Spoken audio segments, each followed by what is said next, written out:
Well, thank you, Mr. Chairman. I appreciate you convening this task force today, and I myself, as well as many of my constituents who are watching, reached out to let me know how impressed they were with your line of questioning. So with that having been said, I'd like to yield the remainder of my time to our distinguished chairman, Mr. Gill. Well, thank you. I appreciate that.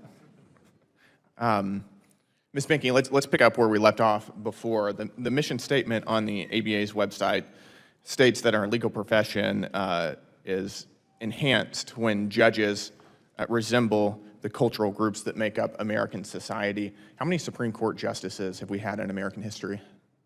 I could not tell you over the... It's about 116. Do you know of those 116, how many of them have been transgender? I have no idea. Do you think there might have been one? I have no idea. Is it fair to say that there have been no transgender Supreme Court justices in American history? I honestly have no idea. You don't know? I have no idea. You study the law, don't you? We do not study the personal attributes of individual justices. Is there a Supreme Court justice in American history that you think might have been transgender? I have no idea. You have no idea? Well, I think most people can assume that there haven't been any transgender Supreme Court justices. I hope that we can agree at least on that basis. Would that be okay to proceed under that assumption? Okay, I appreciate that. So transgenders haven't been represented on the Supreme Court. Do you think that it's important that the next Supreme Court justice be transgender? The ABA does not subscribe to any particular quotas. I'm not asking about a quota. I'm asking about representation, diversity, equity, and inclusion. The ABA supports diversity in all of its forms, and Have transgenders been included on the U.S. Supreme Court?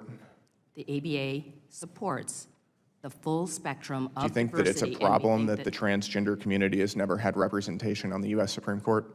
The ABA believes in diversity, equity, and inclusion as... And I'm asking you about diversity, equity, and inclusion. I'm asking you about inclusion of the transgender community.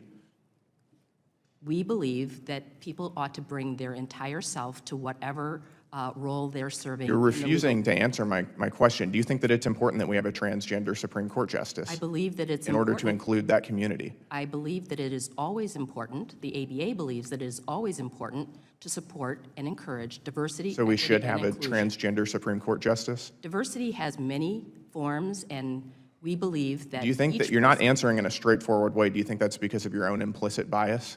I believe that I'm trying to explain that the ABA does not set quotas and does not believe that... Do you have implicit transphobia?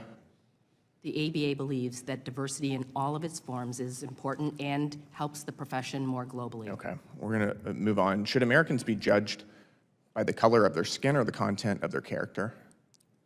Discrimination is never appropriate, sir. So do you agree that Americans should be judged by the content of their character and not by the color of their skin? Yes, I would agree. You agree with that? Should a law school consider an applicant's race when making admissions decisions? The Supreme Court has indicated that... I'm asking you if they should. It's a normative question. Discrimination is never appropriate, and... So is it your testimony that law schools should not consider applicants' race when making admissions decisions? The Supreme Court has said that you may not take race into account. So you don't believe that race should have any role, yes or no, in a law school's admissions decisions? Is that the position of the ABA? The ABA is not responsible for admissions. I didn't say it was. I'm asking you if you believe, and if it's the position of the ABA, that race should not be a factor at all in a law school's admissions decisions. The ABA takes compliance with the law seriously. I didn't ask you that. I asked, it's a really simple question. I'm asking you, let me just ask you in your own personal capacity, should race be a factor in law school admissions decisions? The question is a yes or no question. I am here in my Yes capacity. or no, should race be a factor in law school admissions decisions? I am here in my capacity. Because according to the ABA, it should.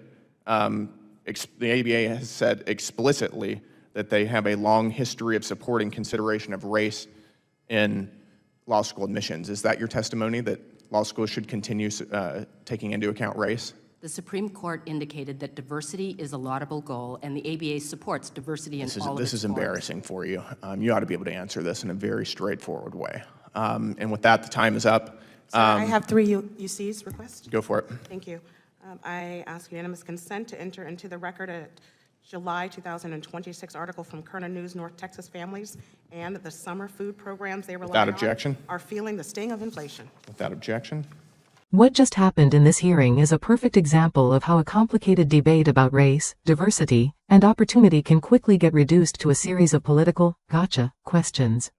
The exchange began with Representative Gill pressing the head of the American Bar Association about whether transgender Americans have ever been represented on the Supreme Court.